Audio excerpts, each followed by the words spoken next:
साथ संगत जी बड़े प्रेम से कहिए धन निरंकार जी। आशा करती हूँ आप सभी बहुत अच्छे होंगे। आज फिर से हाजिर हूँ मैं आप सभी के लिए एक नई साखी लेकर।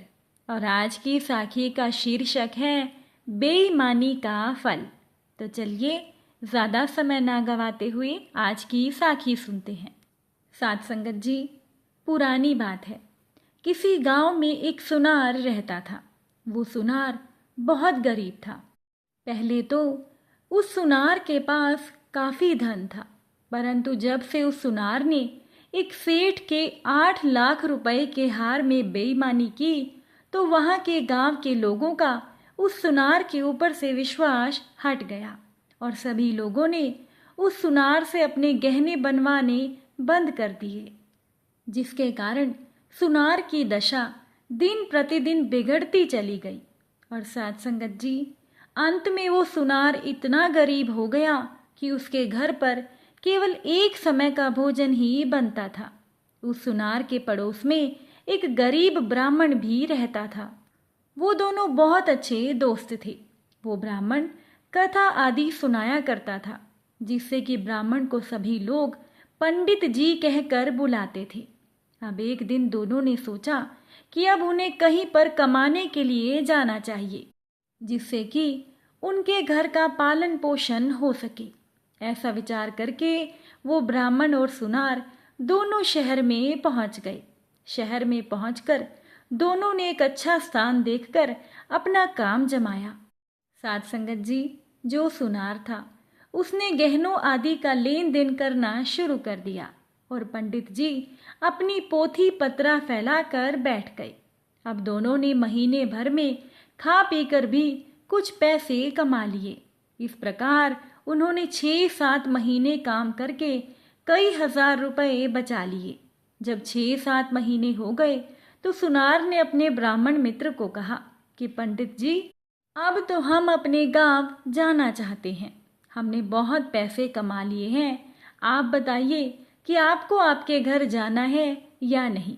तब पंडित जी ने जवाब दिया कि भाई, मुझे तो अपने घर अभी नहीं जाना, तुम चले जाओ, परंतु मेरा एक काम करना, ये मेरे 5,000 रुपए मेरी पत्नी को दे देना। ये कहकर पंडित जी ने सुनार को 5,000 रुपए दिए और एक सरकारी कागज मंगवाकर उस पर सुनार से लिखवा लिया कि पंडित जी ने मुझे 5,000 रुपए अपनी पत्नी को देने के लिए इस तारीख को दिए हैं, और यदि मैं इन रुपयों को उनकी पत्नी को नहीं देता तो वो बदले में मुझसे 10,000 रुपए लेंगे। ये लिखवाकर पंडित जी ने सुनार के हस्ताक्षर करवाए और कागज को अपने पास रख लिया। इसके बाद सुनार वहां से चला गया। जब सुनार अपने घर पहुंचा तो सुनार ने 10,000 रुपए अपनी पत्नी को दिए और कहा कि इसमें से 5,000 रुपए पंडितानी को दे आओ। ये 5,000 रुपए चलते समय पंडित जी ने अपनी पत्नी के लिए दिए थे, लेकिन सुनार की पत्नी ने सुनार को कहा कि तुम ये 5,000 रुपए पंडितानी को क्यों देते हो? वो पंडित आकर हमारा क्या बिगाड़ लेगा?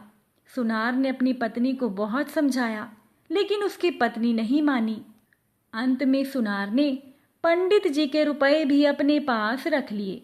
जब पंडितानी ने सुना कि सुनार अपने घर पर आ गया है तो वो दौड़ी दौड़ी सुनार के घर पर पहुंच गई। उसने सुनार से पूछा कि पंडित जी ने हमारे लिए क्या कुछ नहीं भेजा? तो सुनार ने कहा कि पंडित जी अभी 2-2.5 महीने के बाद आएंगे। पंडितानी बेचारी चुप होकर अपने घर पर चली गई। कुछ दिन के बाद पंडितानी फिर से सुनार के घर पर गई और पूछने लगी कि पंडित जी की कोई चिट्ठी नहीं आई। यद्यपि पंडित जी की एक चिट्ठी सुनार के पास आई थी, जिसमें कुशल क्षेम के बाद लिख रखा था कि रुपए तो पंडितानी को मिल ही गए होंगे, अब मैं 2 महीने के बाद वापस आ रहा हूँ। साथ संगत जी, इसीलिए सुनार ने वो चिट्ठी भी पंडितानी को नहीं दिखाई, क्योंकि इसे भेद खुलने का डर था। अब तो पंडितानी और उसके बच्चे भूखे मरने लगे और कभी कभी पंडितानी पंडित जी का हालचाल सुनार से पूछने के लिए आ जाती थी, लेकिन उसे टका सा जवाब मिलता था। 2 महीने के बाद पंडित जी एक दिन 25,000 रुपये और कमाकर अपने घर पर लौट आए और इधर दूसरी तरफ सुनार भी 20-25 हजार रुपये गांव में ही कमा चुका था। पंडित जी जब अपने घर पहुंचे तो उन्होंने अपने बेटे को बुलाया। उनकी पत्नी समझ गई कि पंडित जी आ गए हैं। उनकी पत्नी ने झट से दरवाज़ा खोला। पंडित जी बहुत ही हट्टे कट्टे हो गए थे। शहर में उन्हें अच्छा खासा खाना पीना मिलता था, किंतु जब वो अपने घर में आए तो उन्होंने देखा कि उनकी पत्नी और बच्चों की बहुत बुरी स्थिति हो रही है। कपड़े तथा शरीर तो इतने गंदे दिखाई देते थे कि मानो अभी धूल में लौट कर आए हों।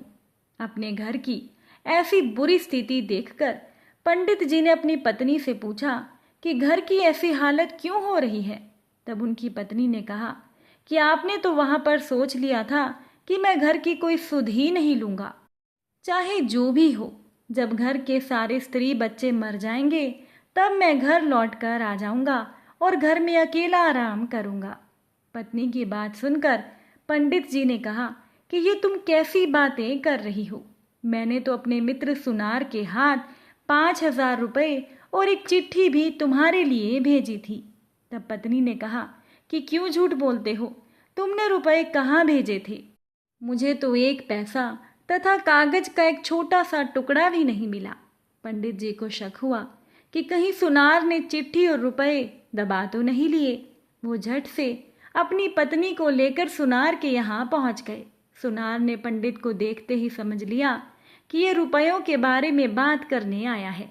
पास आने पर सुनार बोला, राम राम पंडित जी, बताइए कैसे आना हुआ। पंडित जी ने भी राम राम करते हुए कहा कि क्यों भाई, तुमने रुपए और चिट्ठी तो बिल्कुल दबा कर ही रख लिए। अब सुनार ने चौंकने का नाटक करते हुए कहा कि पंडित जी कैसी चिट्ठी और कैसे रुपए। पंडित जी ने झट से वो कागज जिस पर शर्त लिखी हुई थी वो सुनार को दिखाया, लेकिन सुनार बोला कि मुझे इस बारे में कुछ भी नहीं पता। क्यों आप मुझे बेवकूफ़ बना रहे हैं? आप मुझसे रुपए ऐंठना चाहते हो। पंडित समझ गया कि ये सुनार ऐसे रुपए नहीं देगा। पंडित जी वहाँ से सीधा कोतवाली पहुँचे और कोतवाल साहब से कहा कि उस सुनार ने मेरे 5,000 रुपये दबा लिए हैं, मुझे रुपए दिलाने की कृपा करें। इतना कहकर उन्होंने वो शर्त वाला कागज कोतवाल को दिखाया। कोतवाल ने कागज देखा तो उसे विश्वास हो गया कि 5,000 रुपये पंडित जी ने सुनार को दिए थे। वो उसी समय 2 सिपाही लेकर पंडित जी के साथ चल दिया। जब वो चारों सुनार के घर पर पहुंचे तो वहां सिपाहियों को देखकर सुनार डर गया। उसने वहां से भागना चाहा, लेकिन एक सिपाही ने सुनार को पकड़ लिया। अब कोतवाल ने सुनार से पूछा कि पंडित जी के रुपए कहाँ हैं? सुनार ने कहा कि पंडित जी बिल्कुल झूठे हैं। कोतवाल ने जब ये सुना तो उन्होंने वो कागज जिस पर सुनार के हस्ताक्षर हुए थे, वो कागज सुनार को दिखाकर कहा कि ये हस्ताक्षर किसके हैं। लेकिन तब भी सुनार अपनी बात पर अड़ा रहा और कहने लगा कि ये हस्ताक्षर मेरे नहीं हैं और मैंने रुपए नहीं लिए। इतने में एक सिपाही सुनार के कमरे में से एक चिट्ठी उठा लाया और वो चिट्ठी कोतवाल को देते हुए कहने लगा कि देखिए हुजूर, ये किसकी चिट्ठी है। कोतवाल ने चिट्ठी लेकर पढ़ी। ये वही चिट्ठी थी जिसे पंडित जी ने सुनार को दिया था। अब कोतवाल ने सुनार को कहा कि ये दूसरा प्रमाण है जो ये सिद्ध कर रहा है कि पंडित जी के 5,000 रुपये तुम्हारे पास हैं, इसीलिए तुम्हें पंडित जी के पैसे तो लौटाने ही होंगे। अब कोतवाल ने जब ये कहा तो सुनार डर गया।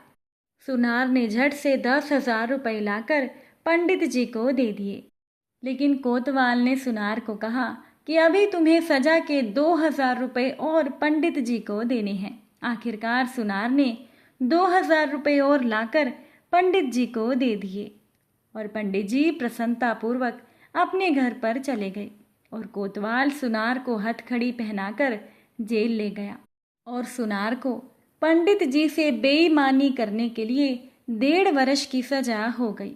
कुछ दिनों में उसके घर का बचा कुचा धन भी समाप्त हो गया और सुनार की पत्नी को मांग मांग कर अपना गुजारा करना पड़ा।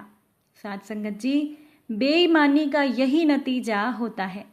आपको ये साखी कैसी लगी कमेंट में ज़रूर बताइएगा। साथ संगत जी प्यार से कहना। धन निरंकार जी।